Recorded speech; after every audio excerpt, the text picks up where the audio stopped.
Welcome to the Hamumu Halloween Home Horror Hoedown, the podcast where we watch scary movies so you don't have to. From award-winning to completely unknown, we take them all way too seriously. I'm your host, Mike Hummel. And I'm your host, Solange Hummel. Now, warning, we use a ghoulish number of spoilers, so watch the movies first. Second warning, we don't know anything about anything, so don't take us seriously as we take these movies seriously. Longtime fans, of which there are so many, know that every Halloween I like to sit down, stop moving every part of my body, and witness horror movies from dawn till dusk. Well, no, past dusk. Dawn till bedtime. Yes, it's a whole marathon of movies, one might say. You could call it a Halloween movie marathon if you were so inclined. Maybe even a hoedown. You might want to call it that. And it's so fun. And now we're going to do quickie reviews of those movies. No spoilers here today because that would be sad. Yes. Because you don't even know what all these movies are. I don't, because while I usually am also in the house, not moving all of the parts of my body, on this particular day, this particular Halloween, I was in fact out walking around in neighborhoods in Killeen trying to drum up votes for my favorite candidate. It makes me feel guilty. Is that bad? Am I bad? I don't think you're bad. I'm very impressed with you when you're walking around. Thanks. My feet are less so impressed with me. I mean, they have complaints. That's something. So anyway, I don't have a lot to say about most of these movies. I did catch the very last one because I got home. It was after dark. I had to stop walking. But most of these are just going to be your thoughts on them. And there's some secrets here because the first two movies I watched before Halloween. And the last movie I watched after Halloween. And also I realize it's nowhere near Halloween right now. It got complicated with our schedule of these shows, so this is when you're getting the roundup. This whole, doing it 1 week at a time and recording way in advance thing is a little tricky. It's confusing, a little tricky. But at least I don't have to edit every single day anymore. Let's start with one of the pre-Halloween movies, Grimcutty from 2022.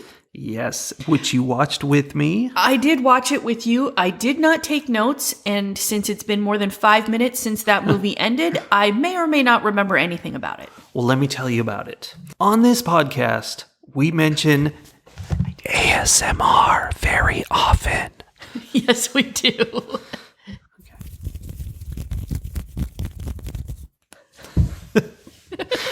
And we think it's silly and ridiculous, which, I mean, I don't mean to belittle it. You know, like some people get a fizzle in their brain from it, and right. That's great. They can enjoy that. But I still find it a silly thing. Because it doesn't do a thing for us. Like, it's not for us. Yeah. But this is a movie about ASMR. Sort of. It's not really. Although that was an idea I had. Whoa, imagine a horror movie where there's a certain sound that breaks your brain and it's like a little ASMR noise. Ooh. That would be interesting. Yeah. It's not that. No. But the main character had her own little podcast or YouTube video or whatever it was, Facebook Live. I don't know what social media she was using. Some kind of video thing. But she was doing ASMR. She's a teenager. She was trying to build up her following. Yeah. And generally, though, the parents of the town are freaked out because they are learning about this online challenge. The Grimcutty challenge, which is nobody knows what it is. Well, it's theoretically it's self-harm, right? That the children of this town are harming themselves. That seems to be the case. And it's one of these stories where, the parents are dumb and the teenagers are smart, and the teenagers are like, there's no challenge. What are you talking about? Mm-hmm. And so it's kind of cool in that the movie is about the danger being the hysteria, not the actual thing that everyone's afraid of. It was reminiscent of the 80s Dungeons and Dragons, yes, satanic panic kind of situation. Yeah, and I thought that was a fun angle. It really felt unique in that I mean, there was a monster. Spoilers, I guess, but that's not a spoiler because if you've seen a trailer, you would know that. But it's really about the hysteria. That's the big threat here. Yeah. And it goes into that more, but that would be spoilers. So I won't spoil it. It is very reminiscent of a certain episode of Buffy. It has almost the exact same plot, but I can't tell you which one because that would be spoilers. What I liked about this is that it's a fun, not fun, but it is a horror movie with this, monster of the week sort of feel to it. But there is also, if you wanted to, which of course I always want to, dig into it a little deeper and find the undercurrent message of it, there is something to be found. Much like the movie it made me think of was The Babadook. Yeah. This is very clearly a story where it's all metaphors for other things. And it's obvious. It's not hard to figure out, but it's fun to see that kind of thing. Yeah. And I thought it was a good metaphor. I liked the message, the metaphorical message, along with the, just the story itself. This is, lightweight teen horror kind of thing, but it was enjoyable. So I give it 3 detox boxes out of 5. Okay. I also agree that it was a fun, light, entertaining horror movie. And on top of that, I thought the metaphorical message was not only a good one, but a fairly important one. And that makes this a good movie for parents of teenagers to watch with their teenagers. Yeah. If they can get the right message out of it. Yes, if the parents true. are smart enough to figure out what the movie's actually saying, and then have a conversation around that. But we all know parents are dumb and teenagers are smart. Right, exactly. So I am actually going to give Grimcutty 4 detox boxes out of 5. Very nice. I will say the monster's really dumb looking, but it kind of works as this is, an internet meme monster. It's kind of interesting.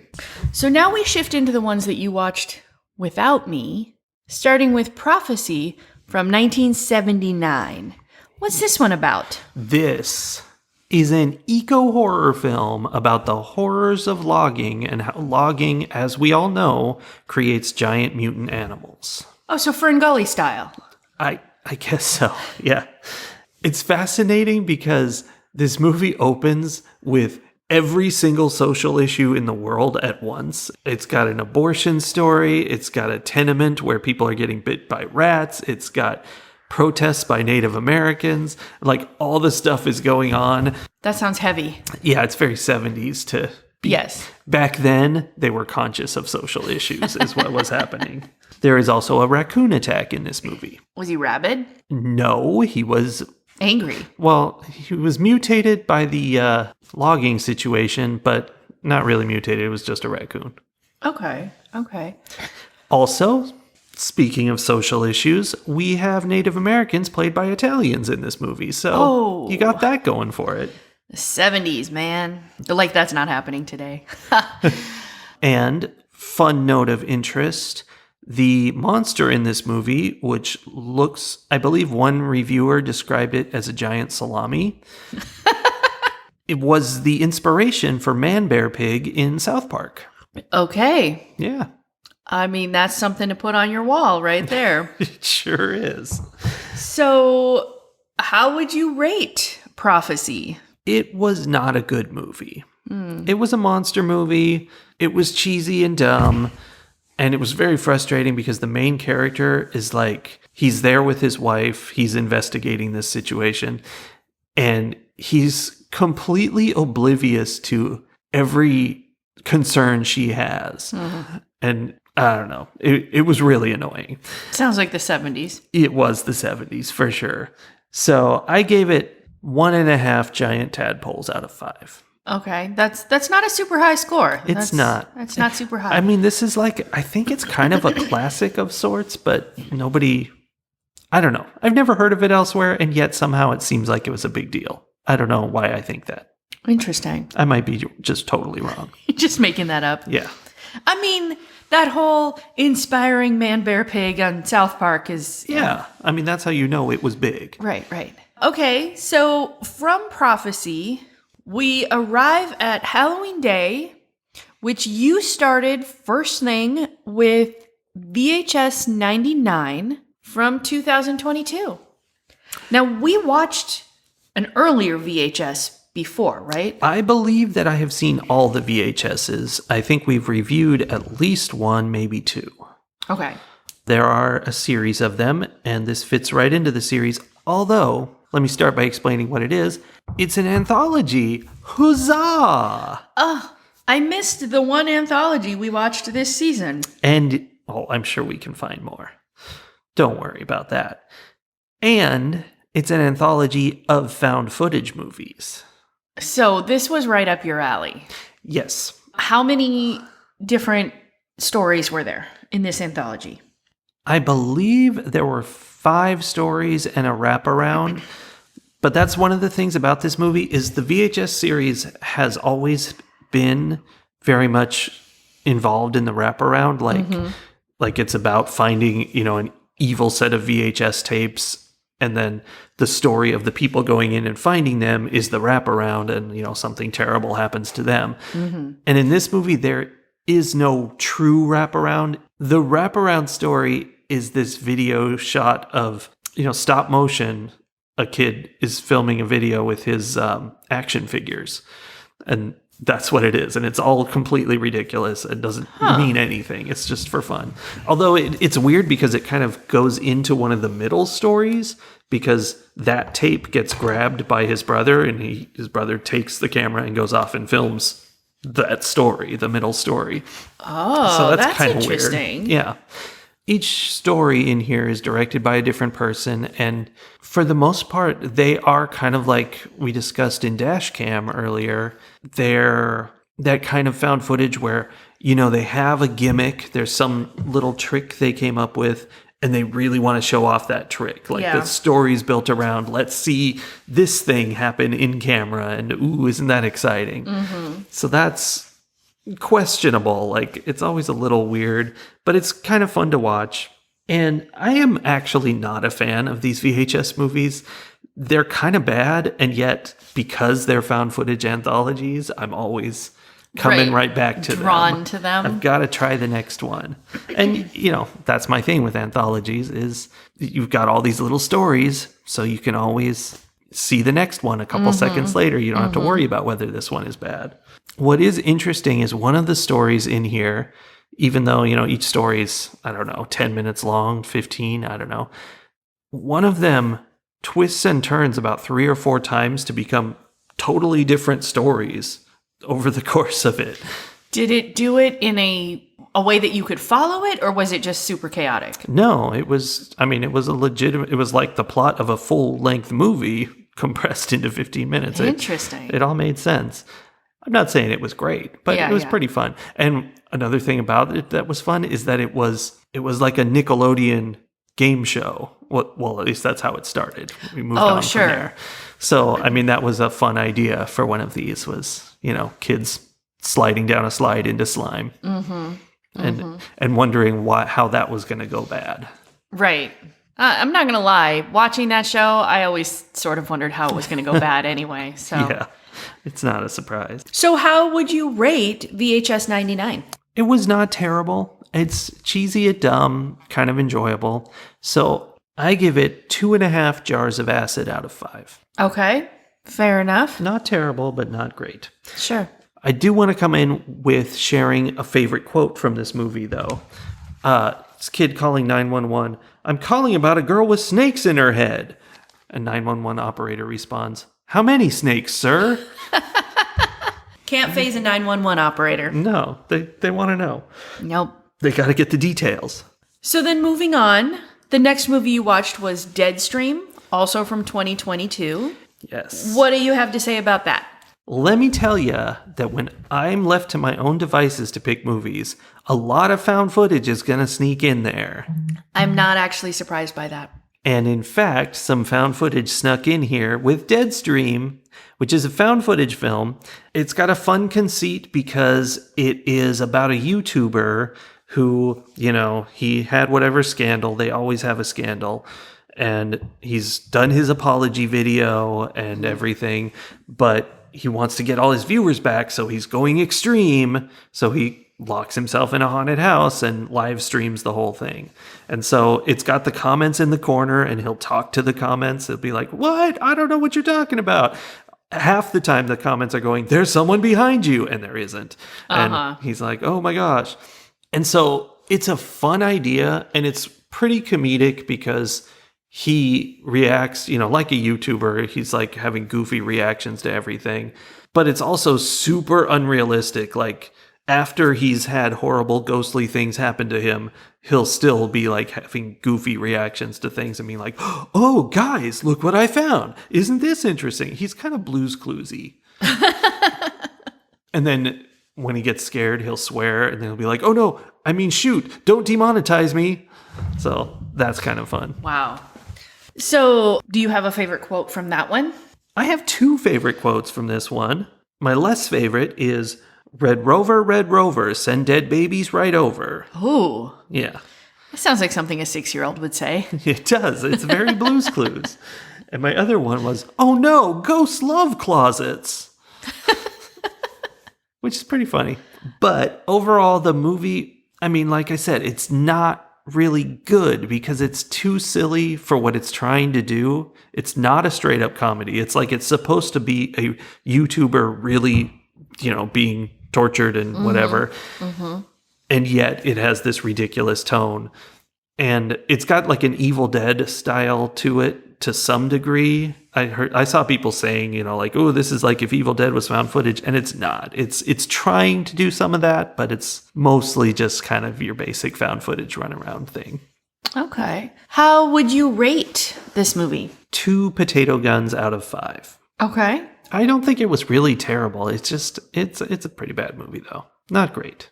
Yeah. Well, so the next one that you watched then, does that get any better? It gets so much worse. This was the one I texted you. I am currently watching the dumbest movie I've ever seen. I remember getting that text while I was out walking. Yes. And it is entitled Don't Panic from 1987. I feel like I have seen that one showing up somewhere. Like I've seen the title of that one because every time I see it, I think of the book in Hitchhiker's Guide to the Galaxy that has Don't Panic on the cover of it. Yeah, it's not like that. No. So what happens in Don't Panic? Well, this is a very strange experience because it is a Mexican movie, but it's about Americans going to an apparently English-speaking school in Mexico City, and no explanation of like it says, that they're down there temporarily in some way, like, "Ooh, they're here for a semester or whatever." It doesn't specify, but it says that they're there. And yet they all live there. They all have houses and everything. Like it's very permanent feeling. It's so weird. They're all speaking English. You can tell by watching their mouths move, but they're being dubbed over. And I think it's because they're English? They're being dubbed over in English. And I think it's because they're Mexican actors. And so I think they're being dubbed with American actors to get rid of any accents. Oh, that's weird. I mean, I can't figure out why the whole American angle to this. This should just be some kids in Mexico City going to school and living their lives. But that whole thing aside, which was very trippy and messed up the movie for me, it's about kids who have a party, play with a Ouija board, which you should never do. No. And therefore, one of them ends up having visions and another one ends up possessed by a demon, and the visions are about the demon. So, he's trying to catch the demon doing things. Typical Ouija board stuff. Yeah, the standard functions of a Ouija board. Also, a lot of red contact lenses. So, the dialogue in this movie is awful. And the most commonly used word in this entire movie is Michael. Because the main character's name is Michael. And at the end of every sentence that every other character says, they say Michael. They're like, "Come here, Michael. How are you doing, Michael? What's that over there, Michael?" It's just, wow. Every time. It never ends. How did that make you feel as a Michael yourself? I found it obnoxious, actually. So you don't want me to start doing that? No, I don't. all in all, it was just so 80s. It had like the whole 80s late to class sneaking into the school thing with like synth music going and do do do do do. It was one of those, and it was just terrible. I award this film 1.5 red contact lenses out of 5. It's dumb, and people shouldn't watch it. Oh, that's good to know. Let's move on to Paranormal Island from 2014, which from the name sounds to me like we're delving into reality shows again. And I'm kind of hopeful that that's a fun movie. Sadly, you are mistaken. Aww. This movie's going to get 1 tequila out of 5, so it makes Don't Panic look pretty good. Oh, really? This is, it's not made by The Asylum, I don't think, but it is right in that vein. I went over to Tubi to watch this, the home of shark movies. This is not a shark movie. It's about like an artificial island, I guess you'd call it, like a bar built on a barge or whatever in the middle of a lake. And, the teens go out there to party every night, but only till midnight. It closes at midnight and then everyone has to leave. And so, it's haunted because that's what happens. And some people get left after hours and they have to deal with the ridiculous, terrible ghosts. And it's just so bad. Course. The main guy in this movie is basically Zach Morris, but it's not him. I feel like I would have expected to see him in Don't Panic, too. Yeah, except that was, yes. So, okay, so this one, Paranormal Island, not your favorite. No, this was a waste of time, for sure. Okay. Well, then let's move right on to the next one, Wish Upon from 2017. Yes. I felt like I had to find something decent after those two experiences. How did you go about doing that? What was your criteria? I was looking for more serious fare, and I don't know why that made me decide this, because this is like 90s teen horror, It's about a magic box that grants 7 wishes. And, traditionally that's going to be corrupted wishes. You wish for something and you get the worst version of what you asked for. The Stephen King's little monkey dude. Yeah, the monkey dude. However, that's not actually what happens in this movie. Interestingly, the wishes get granted totally legit, although one of them kind of goes bad. But anyway, in addition to your wish, somebody dies. Oh, so it's like the red button meme. Yes, it is. So, it's this whole thing where we deal with the characters, she's making her wishes and people are dying and then she's upset, so she wishes something to fix that. So I have a question, though. Okay. Does she know that people will die in order to have her wish fulfilled? I will say that initially she does not. Interesting. So this is a fun movie because it's one of those things where you're presented with a set of rules and how things work, and this is how they work, and you're going to see, how the characters work through a scenario of those rules. And I enjoy that. That's fun for me. So while it was, kind of cheesy teen stuff, it was also it was fun. It was enjoyable. So it was nothing super special, but definitely a pleasant movie. I would recommend it. It's very Final Destination, though, where it's like, somebody's going to die, and then like they kind of, you're like, oh, is this what's going to kill them? Are they going to trip and fall on that knife? No. Are they going to fall in the hole in the sidewalk? No. And in this case, also, you don't know who's going to die. So they like show multiple people almost getting killed in a bunch of ways. And you're like, which one is it going to be? And that's some good tension building. That was fun. I enjoyed it. I will say that as a result of that, there was a quote from a newspaper, police report uptick in unusual deaths, which I don't think police track how many deaths are unusual, because how do you decide? Also, I feel like even if that were a thing, that's data that nobody's going to look at for a while. That's not data that comes out the next day. Yeah. But speaking of those unusual deaths, this movie made me mad because somebody dumped entire chunks of vegetables in their garbage disposal. I'm like, that's totally improper use of garbage disposal. Yeah. I was very angry about it. I'm sorry. As a result, I give this movie 3 disposed veggies out of 5. Okay.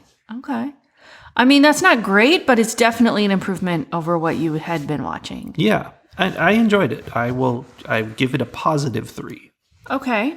So after Wish Upon, then you watched The Cursed from 2021. Is that the one that you were watching when I got home? Yes, I paused it special so that you could join me for this period piece from the 1800s about werewolves. Yes, which I'm afraid you're going to be a little disappointed on because I was really tired when I got home, and I started watching it, and I think I kind of didn't care what was going on in this movie. I mean, it had silver teeth in it, remember? It did. And like that impulse that you get when you come across like a pair of plastic vampire teeth around Halloween to just immediately put them in your mouth. Yeah. Apparently that impulse carries over to like silver teeth that you find in a box in a hole in the ground.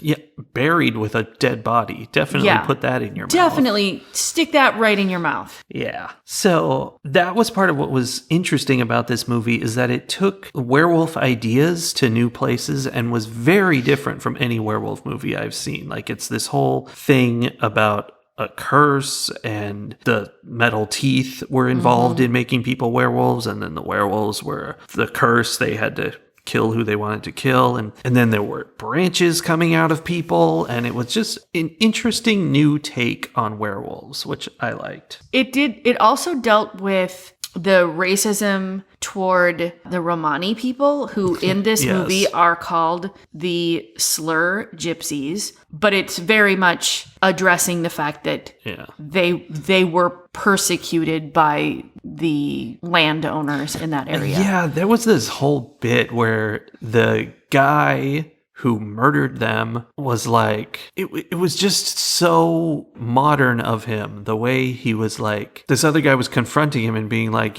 but you killed them, like, this is what you get. And he's like, yeah, but my son died, which was a response to him killing them. So no, you don't get to complain about the thing that happened after your bad thing, because you did the bad thing. Yeah. Well, I mean, it was very much but these are terrible humans and we should eradicate them from the earth. Yeah. And the fact that they sought revenge on having their entire village burned down was just a sign of how terrible they were. Clearly. And why they needed to have their whole village burned down. The fact that they would not want to be burned down is terrible. Yes.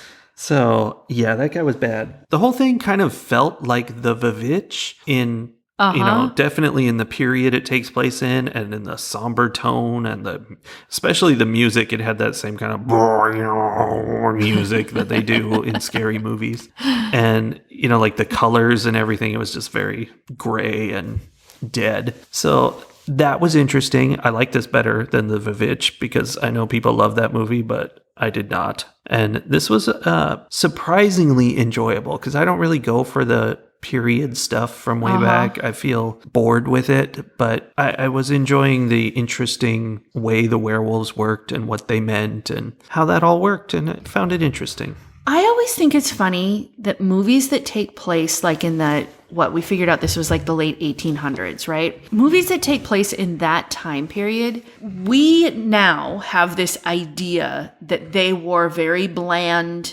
monotone clothing. So then the aesthetic is to make everything bland and monotone. It bleeds out of them into the world around them. And every time I see that, I have this urge to shout to somebody, like, trees were still green in the 1800s. Like, just because people chose to wear black and brown and gray and dark blue didn't mean there was no color in the whole world. Like, the sky was still blue. The flowers were still colors. Like, color existed even if we as humans were being bland and dark and desolate.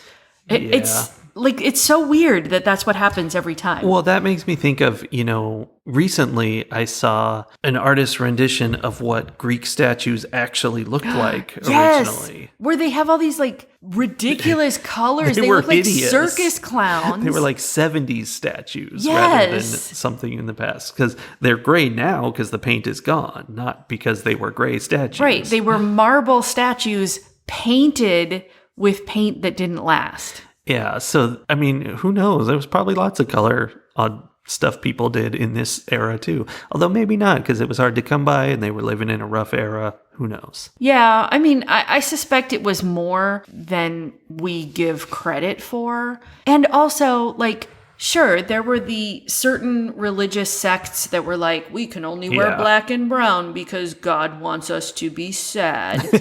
But I suspect, just like today, there were people who flew in the face of all of those things and like just did their own thing and refused to be told what to do. And those people probably, I mean, historically, the people who stand outside the cultural norms tend to have bolder style. Yeah.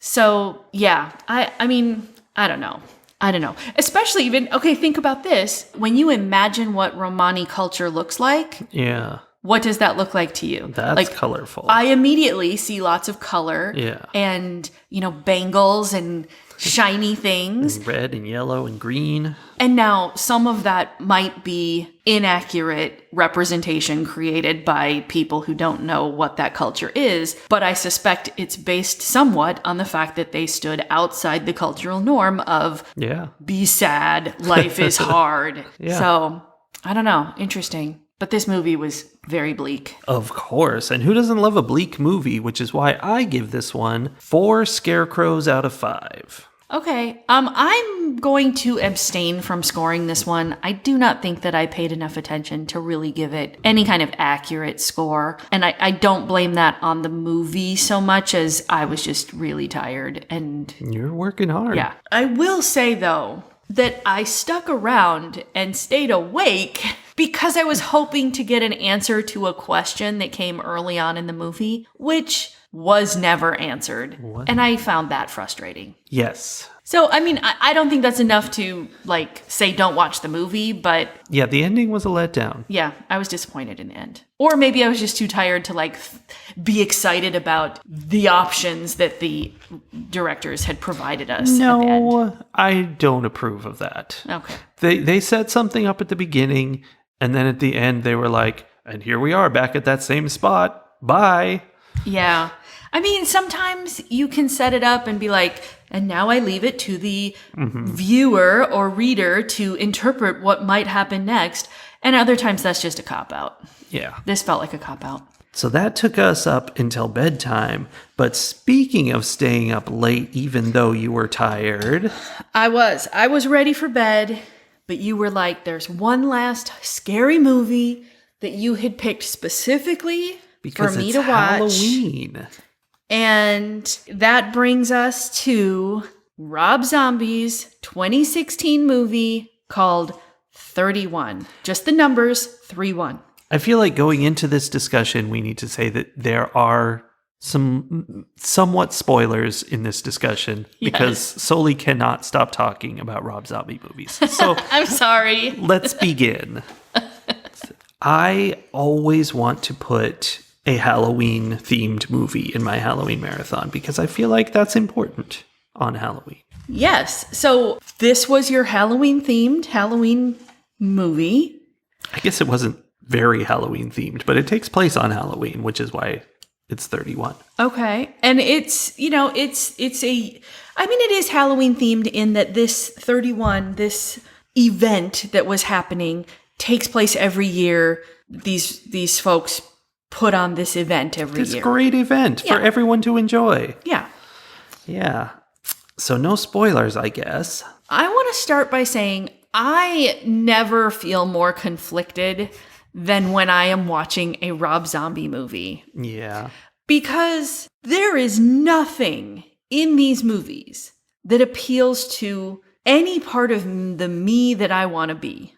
Okay, like I can't really relate to the characters in Rob Zombie movies. Like they are people who live outside of cultural expectations in a way that I have never been able to do and don't really want to do. Yeah. In this case, they are carnies. Yes. And it's always something. Like there's in House of a Thousand Corpses, it's like a redneck. They're always rednecks for Rob Well, Zombie. yeah, like it's just, a family, like an outcast family. Like it's always somebody who is an outcast. Yeah. So that makes it hard for me to relate. And then they are some of the most violent, gory movies we watch.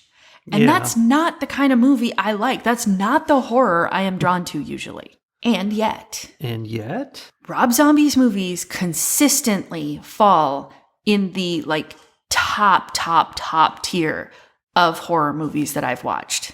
It's artistic presentation. It is. And I know that, I don't know how his more recent stuff has been received by critics, but I know his early movies were not well received. And I don't understand why not. Because more than any other movie, anything I've seen Rob Zombie do, it's been meticulous in the artistry.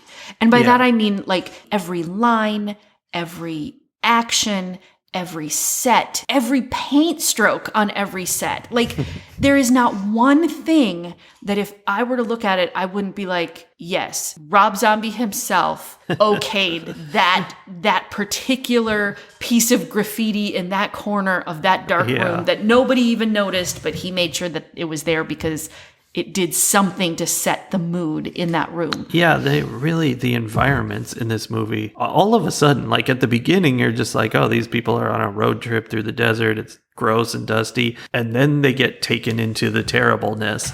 And it's like, whoa. Yeah. It's like a Hellraiser movie. Yeah. But even when they're on the road trip, like everything about that RV they were traveling in, everything about that gas station they stopped in, just even like the way they filmed the dusty desertness of it, like I felt hot and dry and dusty when like you just feel everything on such a deep level, or at least I do when I watch these movies.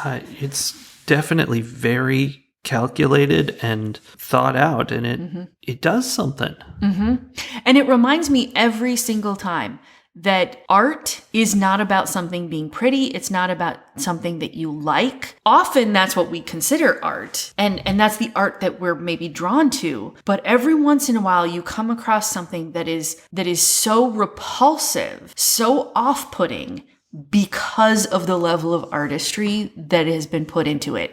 And that is like just this weird juxtaposition that, I don't know, I find very interesting. Yeah. I think I have avoided David Cronenberg films, but I kind of think that's probably the same thing.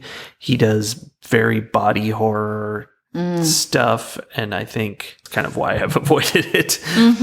And I think, it's all very crafted to send a message and to get you thinking. And I'm sure there are other people out there who are doing this. Like maybe we should be watching, but the thing is, I don't really want to spend a lot of time inputting that kind of data into my brain. Yeah. Like I don't like it. So I sort of feel like Rob Zombie's the one guy where I'm like, all right, I'm going to let him represent that whole area of the world for me. I'm going to let that be the input, but I'm going to keep avoiding the other things. It reminds me of the Alien movies, the guy who does like all the alien artwork and the designed the sets of those movies for sort of the same reason. Like it's not appealing, it's not pretty, it's something that elicits a very uncomfortable response in me, but it's that eliciting a response that is very intentional and very successful. Granted, that's that's like a sci-fi approach as opposed to the horror approach, but same thing. Yeah. So anyway, we watched another Rob Zombie movie. And once again, I was like, that man is a genius. Yeah. I thought it was interesting how you're introduced to these characters at the beginning and, they're the rough, carny people. And the assumption, at least for me, was like, oh, these guys are going to go kidnap somebody and torture them. Absolutely. Because that's how they seem. Especially given how the other Rob Zombie movies have gone. Yeah. Like House of a Thousand Corpses, this is basically those guys get in a van and start driving around, right? Like, Yeah. I mean, it's not obviously, but that initial people like you and I judging a book by its cover kind of a thing is like, ooh, those guys are scary. Yeah, but they're real weren't. sketchy people. They were actually really good people. Like, I was very, very attached to them by later in the movie. Yeah. So it turns out they are the victims, your traditional horror movie victims that have to fight their way out of a game. This is a classic type of horror I enjoy, which is the game scenario where somebody has got you trapped and they say, well, if you have to win this to get out. Yeah. That's fun for me.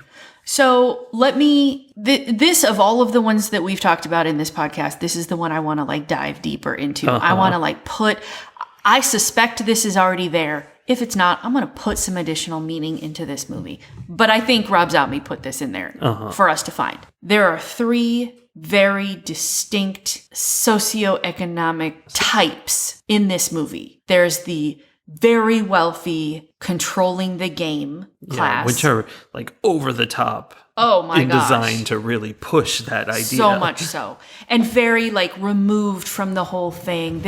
They're stirring the pot. They've created it all, but they're all far, far away from the action. Yeah. There's the blue collar worker kind of class, which the elite class calls in each year for the game to do the dirty work. Yeah. Right? Their wet work, as one might say. And then there's our like poor class, right? The carnies driving around, like doing their thing, trying to get by as best they can, being victimized by both of the higher classes. That is interesting. I didn't catch on to that, and that makes total sense.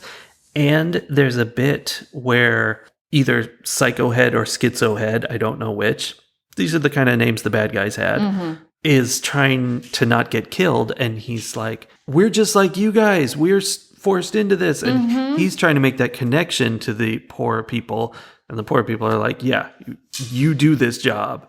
Yeah. I'm not buying this. Well, and it was interesting because at that moment, I was like, wait, is he just saying that to try to survive? Like, is this real? Like, what? I was wondering too. What's the situation? Yeah. And with this interpretation of it, both of those things are true. Yes, they are being forced into it by the class above them, kind of. Like, this is the option that they have been given. This is how you can survive. And we, the people who control the game, will leave you alone and let you survive if you occasionally do this dirty job for us. On the other hand, those folks in that class have agreed to do the dirty job as the price that they pay to stay alive. Whereas the folks in the RV, our carny workers, did not. And I think if any of them had been given the option, in fact, I sort of think Charlie at one point is offered, in a sort of way, the option. I definitely thought to join. That was a possibility. Yes. I don't know that it was said in so many words, but I think it was kind of like put out there. And like all the rest of them, she was like, hell no, I'm not. That's not a price I'm willing to pay for survival. Yeah. So, it's that blue collar in the middle. Yeah, they are victims, but they are also, they take their victimology and turn it against whoever they see as below them. Yeah, which is the wrong direction. Punch up, people. Right.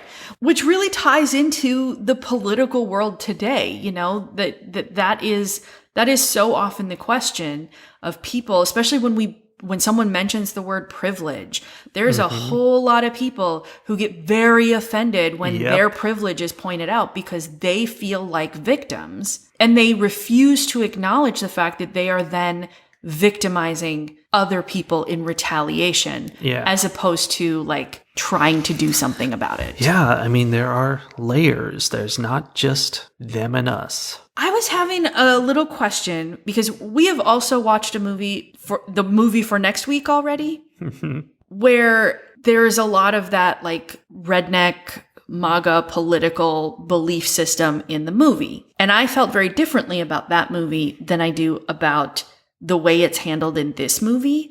And I was wondering, why do I always end up scoring the Rob Zombie movies so high when there are so many other movies that when they get into this world of like just victimizing people for the sake of victimizing people, those are the ones where usually I'm like, nope, 0. This movie shouldn't exist. Yeah. And yet Rob Zombie gets 5s from me almost all the time. Why? And I think it's because the underlying feeling of it, yes, these things are happening, but he's showing that they happen in order to say, this is gross and shouldn't happen. This is horrible.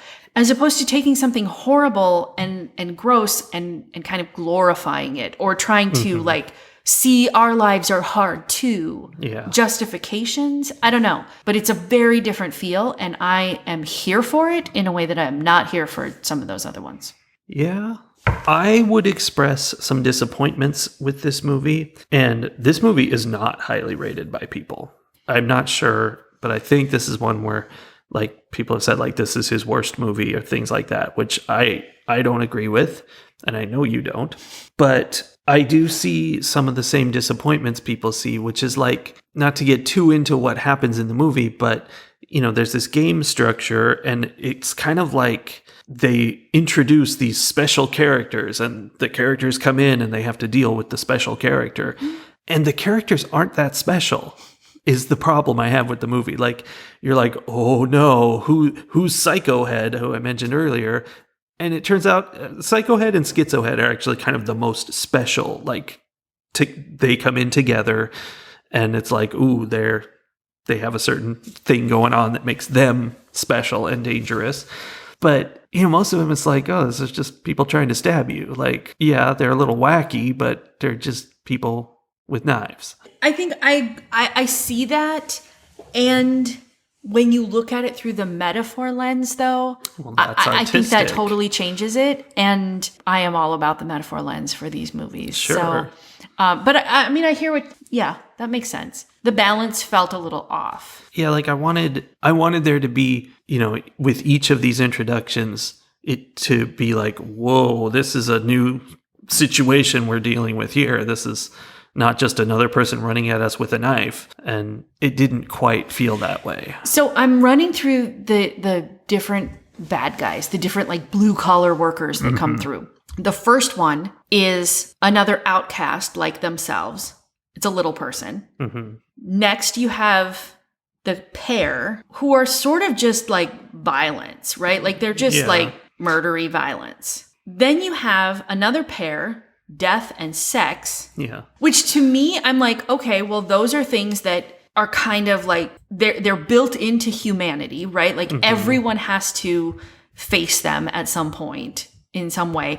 And are kind of the things that are used as distractions, like fear of death and distracted by the desire for sex. So again, like very metaphorical, like as the individuals that they were not very impressive, but like that's what our, you know, elite game makers are putting into the mix is like, oh, here you're afraid that death is going to get you and you're distracted by this sexy lady. Like it's all the things that are thrown at you all the time to keep you from actually going after your powdered wigged. That's pretty good. Elitists. That's something. And then we've got our final guy who was truly the one who was most, I think, offended by the idea that someone might think he was a bad guy. Like he's just doing his job. Yeah. I mean, he kind of feels like the next step up, like middle management in a way, you know, he's above the other workers, but he's still below the elites. Yes. Which makes sense because they brought him in because the other people couldn't contain the lower class. And so they bring him in and they've given him certain privileges and it's that. raised him up just a little bit so that he has this loyalty to them. Yeah, definitely. It's that party insider kind of thing. But then, which makes the end even that much more interesting, which I won't go into, but like how that very final scene at the end plays out. I almost feel like I want to watch the whole movie again with this metaphor like at the forefront of my mind to see, okay, what are we actually saying with that last scene? Because it's essentially the ultimate showdown. So I feel like we should probably rate this movie. I think you're going to be giving it a 1.5. I feel like it will come as no surprise to anyone that I am going to give Rob Zombie's 31 5 marionette shows out of 5. I was going to say puppet show. I think the one maybe surprising, but maybe not thing about it is that I absolutely disagree with the people who say this is possibly his worst movie ever. And I would say this is my favorite of all of his movies. Wow. To me, it feels like progression and a honing of the skill. It's like when a strong artist has been doing their art for a while and their art just keeps getting sharper. This felt sharp and strong in all the right ways to me. And I'm sure that there are people walking around out there thinking that Sherry Moon Zombie gets her roles because of nepotism. And I think it's impossible that she doesn't. I'm sure that's a part of it. But in this movie in particular, like previous movies, I've sort of been like, yeah. You put your wife in your movies because she's hot and whatever, you want her to be happy. Fine. I don't have a problem with it. She was never terrible. But in this one, I thought she was actually really good at being Charlie. Like, I thought she did a fantastic job. He did The Lords of Salem, which was not a great movie, and it was like totally all about her, and I think she was really good in that. Yeah, I mean, I think she's good. I think she brings some real skill to acting in a horror movie in particular. Like, she can portray fear and pain and exhaustion and all of those things that come up in horror movies really well. And not just her. Like, I think the whole cast of this movie was amazing. Yeah. Good guys, bad guys, all of them. Like, I thought this was a really well done movie. The beginning of this movie, the just intro scene was pretty good, and it was just very simple. Yeah.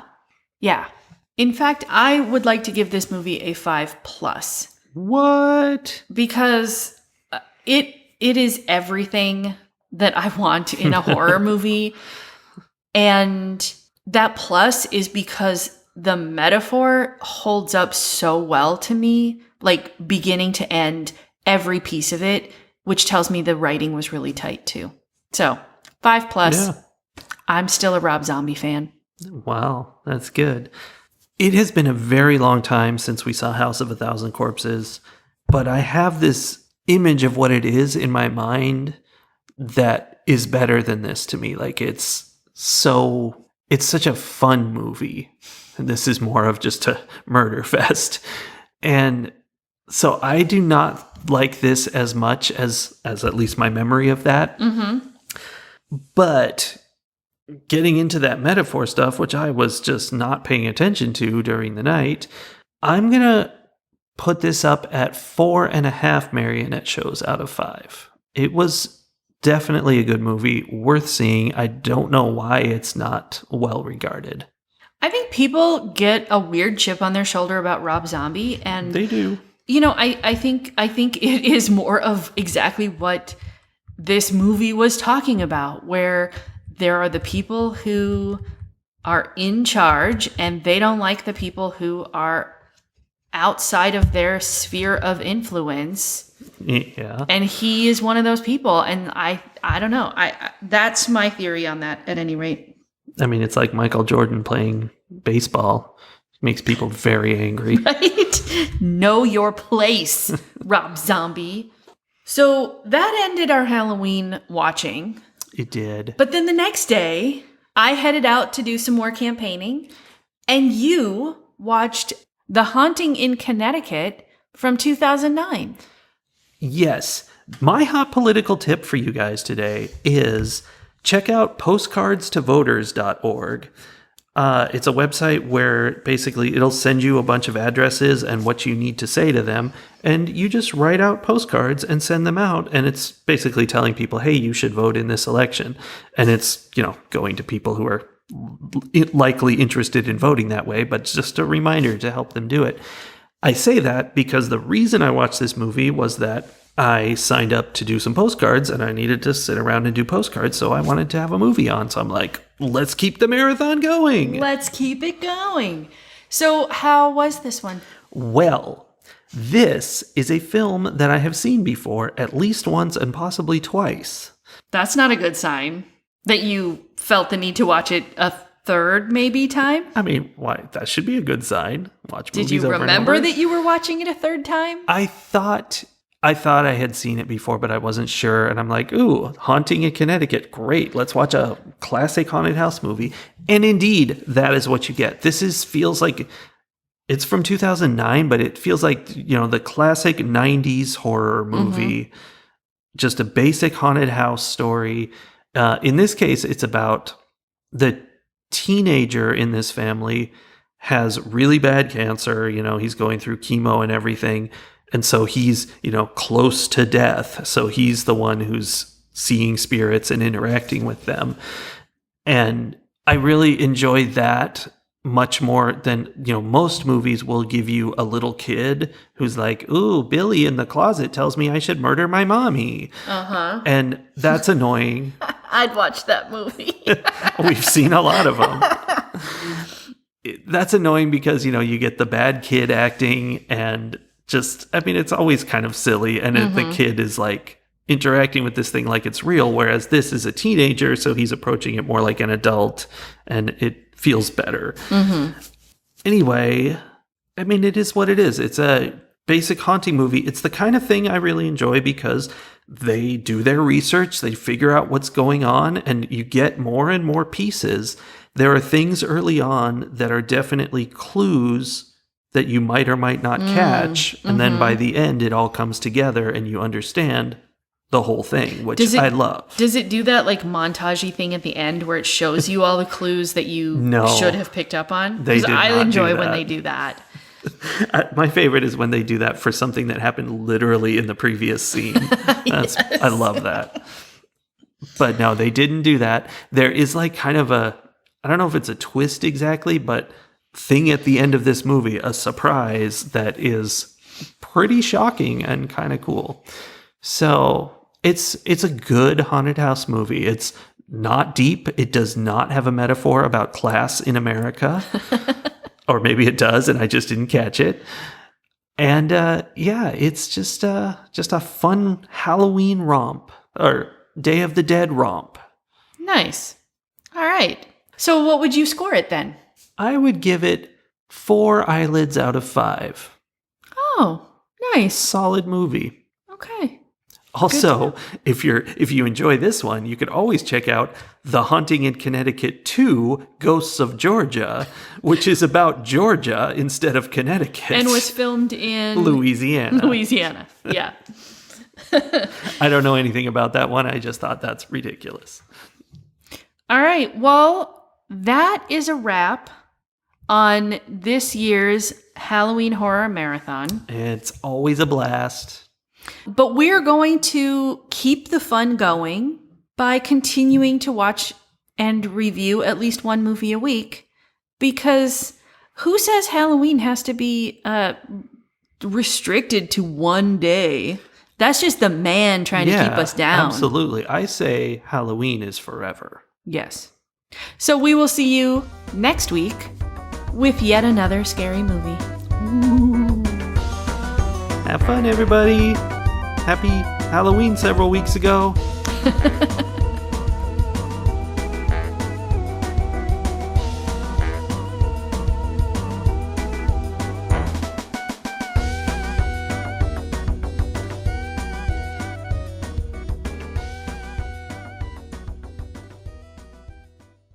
Oh, it's the dentist.